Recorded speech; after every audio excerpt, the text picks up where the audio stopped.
Recording from the original Wahlburgers location in Hingham, Massachusetts on February 14, 2018. Welcome back to Bob Ryan's Boston Podcast. All right, now we were talking about Brad Stevens earlier. Let's go to the Celtics. Because you're branched out over the last couple of years from just exclusively being involved in college basketball, and I know you love basketball in general anyway. But we talked about Stevens, and they've got a roster of young talent that you were aware of as they were collegians. And I'm just wondering, I'm going to pick your brain a little bit about what you thought might be the future for these guys when you saw them in college or when you heard that the Celtics have drafted them. And let's start with Marcus Smart. What were you thinking when they drafted Marcus Smart? You know, I thought he'd be probably a little bit better than he's been on the offensive end in terms of shooting the basketball, because he made a little bit of a jump when he decided to come back. Remember, he was going to be a lottery pick. At Oklahoma State, he decides to come back for his sophomore year. His first game back against Memphis, he hit like 7 threes. So everybody's like, all right, he figured it out. Well, he didn't. I mean, he still is kind of the shooter he's been. I don't know what I do with Marcus Smart next year. That's kind of the big problem for me is, are you going to pay him big money? Are you going to have to pay him big money because is somebody else going to pay him big money? I think, if you can keep him at a decent salary, you'd love to, because he's such a great defender and he can guard so many different positions, especially as you go through the postseason. You need a guy like that. I mean, he is invaluable. Yeah. But I wouldn't pay him huge money. He's just an X factor too. It's a classic X factor. You don't know. And even though we talk about the shooting, he actually has had some big threes this year. When you go, oh, it's one of those. No. Oh, great shot. Exactly. One of those deals. All right, Terry Rozier.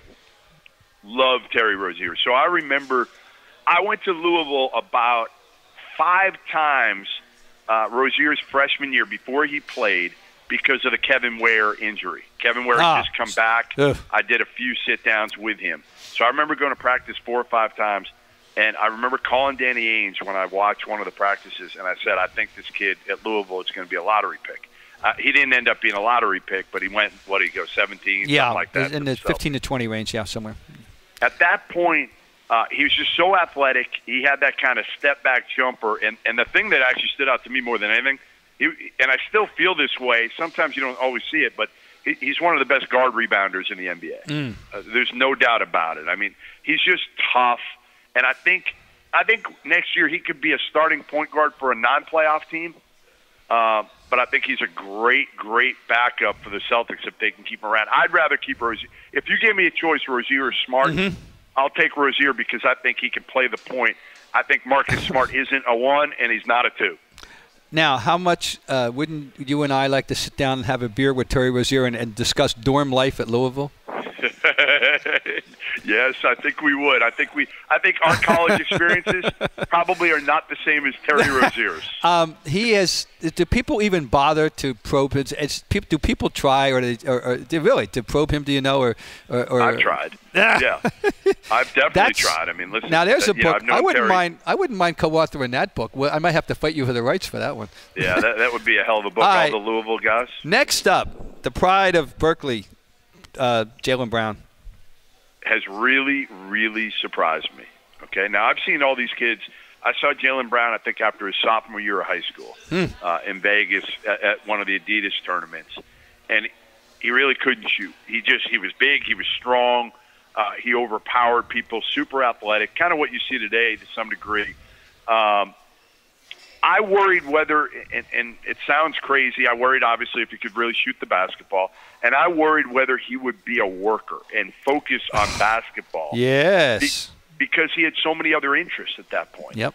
And I don't know what it was, but I just felt like, is he going to blend in the locker room? Is he one of those kids that's just going to, go out and do everything else? And basketball is a piece of his life, but not what it needs to be great.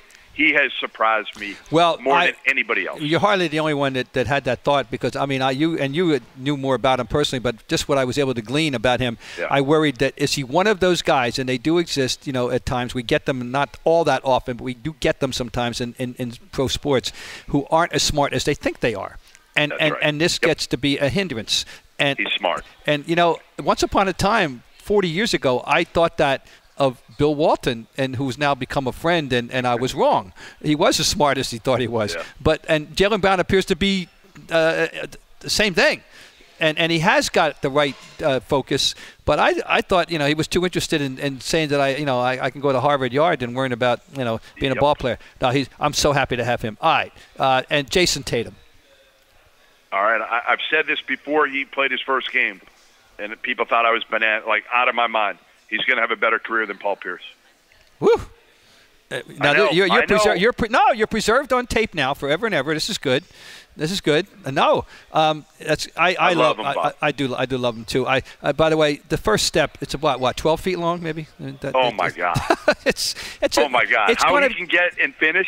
It's going to go down. Certain people, with Iverson's crossover or Elijah Wan's turnaround or McHale. That first step of Jayson Tatum is going to be in basketball lore. It really is. I think it's going to be something, a measuring stick for generations to come. It's so long, and he's so skilled. And again, he couldn't shoot. Like back when I first saw him, he could shoot mid-range, and that was it. Now he's turned himself into a really good three-point shooter.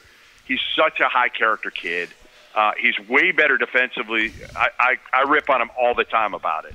I said, when did you learn how to defend? You didn't defend at all in Duke or in high school. When I first saw him as a high school player, he was more of a point forward. Really? He could really pass and facilitate, and I still think he has that in him, but I think it's going to take another year for the game to slow down enough.